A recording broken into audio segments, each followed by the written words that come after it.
up in the sky. Look, it's captivating. It's energizing. It's Eliances Heroes.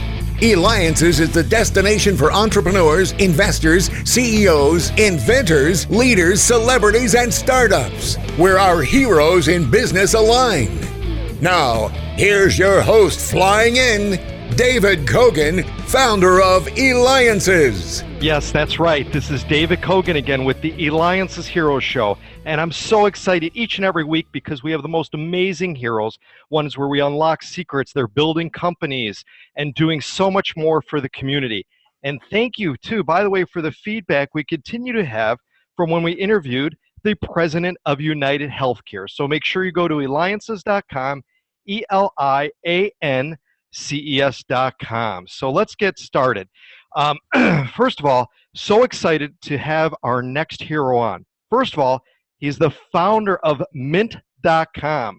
Now, everybody knows Mint.com, and we have on our show Aaron Patzer, Patzer, and you could reach him at Vitaler.com. Now, you're wondering, okay, what's Vitaler.com? Well, that's what he's going to share with us today, because guess what he did with Mint?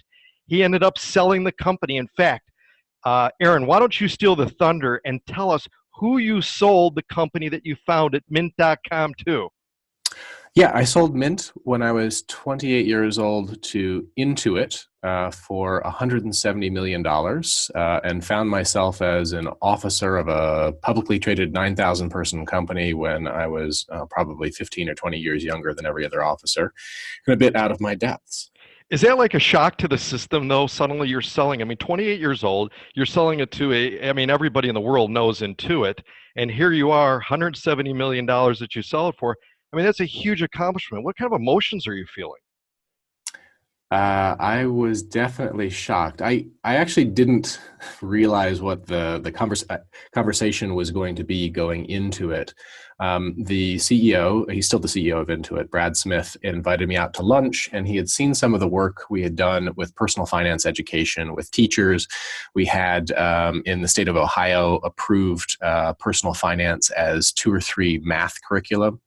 Official curriculum for middle school students, which was great. And he said, hey, I just want to really like the work you're doing in personal finance education. We should work together. Why don't you have lunch? And he said, that's not really why I invited you to lunch.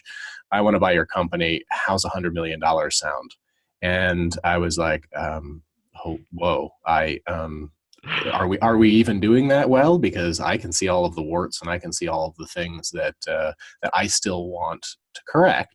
And we were growing very, very fast at the time. I think we were adding, 100,000 users every couple of weeks. And in some sense, the financial crisis was very, very good for us. We quadrupled because of it.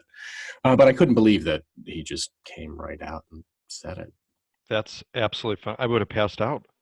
I would have been like, is this a dream? That's just, phenomenal. And especially too at that age. You got to be so proud of something that you built. So you end up selling it, you seal the deal. Then what? Well, Intuit was smart in some sense. They didn't pay me all up front, even though I was vested in my stock. It was sort of backloaded. I got 25% over the course of 3 years, 25% in Intuit stock at a 3-year period. So I actually stayed on and ran Mint and Quicken, ran the personal finance group. I had been sort of bashing Quicken and Intuit products. I had Quicken Online for 2 or 3 years, and he said, hey, as a condition of buying your company, I want you to take these other products and turn them around because you've been talking smack about them for years. And so that was quite the role reversal. All right, so you fulfill your requirements there, but instead of sitting still, you go ahead and what? Become the founder and CEO of another company? That's right. In 2013, as soon as I left Intuit, I started a company called Fountain. Fountain was on-demand video expertise, so you could ask a question just in plain language, and it would connect you over video chat to a doctor, a lawyer, a veterinarian, even a plumber or an electrician, and it was like FaceTime or something like that. You would show them in video what was wrong with your body or your pet or whatnot, and they would help solve the problem.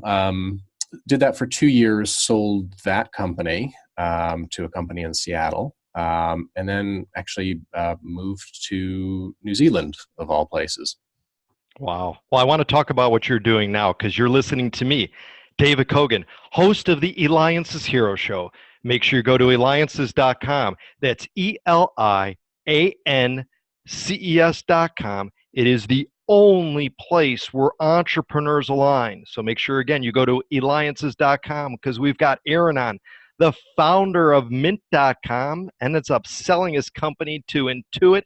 At the age of 28 years old, starts another company, but now he's going to share with us what you're doing now. So please tell us about Vitaler. And again, you can reach him directly at VITALER.com, or of course, we'll have it on our website, Eliances.com. Yeah, so I went from a rather regulated industry, finance, where we were dealing with usernames and passwords and banking and heavy security. And I'm proud to say that, as far as I'm aware, I haven't been too involved, that Mint has never suffered any security breaches or anything in the 12 years that it's been running. It's got 17 or maybe 25 million people last time I checked, saved people $4 billion in bank fees when I left. I went into an even more regulated industry, which is healthcare. So Vital Software, we make software for hospital emergency rooms and patients. If you are unlucky enough to be one of the 140 million people every year in the US who goes to an emergency room, you may wait 2, 3, 4 hours before seeing a doctor. At some places, it's 8 to 12 hours. And we want to have the wait times for patients in emergency rooms by making the software better for doctors and nurses, and faster, and by using a lot of artificial intelligence to identify who's really severe, who can go through a fast track process versus waiting for a bed and a doctor, somebody who could just see a nurse. And that's what we've been working on the last 2.5 years. How do you come up, Aaron, with these ideas and stuff? I mean, clearly you have a great successful track record. The ideas have got to come from somewhere. What can you share with our listeners, though, in regards to that? Yeah, so I always have 4 criteria for sort of starting a company. Number one, does it solve a real problem? And one that's going to last for a decade or more. With Mint, it was personal finances are complex and confusing. People have a lot of different accounts and financial relationships. So we could bring them all together. With Vital, it's that healthcare is also very complex and inefficient. And we can simplify the whole process with elegant software. So solve a real problem in a big industry, in a way that you can make money. And the fourth one is in a way where technology gives you a real advantage. And in our case with Vital ER, it is artificial intelligence. We've got 3 published papers. I haven't published an academic paper in 20 years that show that we have the best results around for predicting how severe a patient is. It's pretty amazing. Talk to us about that, because we hear so much about AI. A lot of people think they know about AI, but may not know as much of the details of, because it seems to be changing all the time. Talk to us more about that, and then how it ties into Vitaler.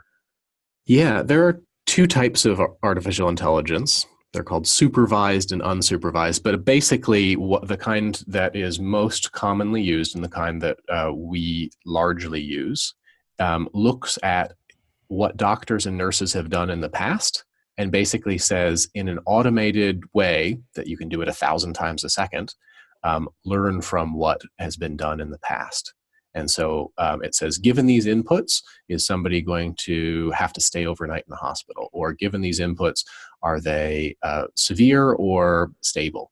And it's trained on a known gold standard. So we know the outcome for, in our case, 200,000 results that we have from existing hospitals. And it just matches, it creates an algorithm or a mathematical equation. You don't know it, I don't know, it's kind of inside a black box that takes all these inputs and produces an output. That's supervised machine learning. It's not as fancy as most people think that it is. It's not going to take over the world and take over all of your jobs. It is not going to become sentient and do all the things that Hollywood thinks. It's kind of just curve fitting at the end of the day. God, I love it. Well, Aaron, you simplify and you create easier to use applications for consumers and those in the healthcare industry alike. You solve real problems. That's a hero. Make sure you go to VITALER.com so that you can reach Aaron directly, or of course, Eliances.com. When we return, we're going to have the celebrity screenwriter for a number of feature films, including Robin Hood, Men in Tights, Battlefield Earth, and many more. This is David Kogan with Eliances.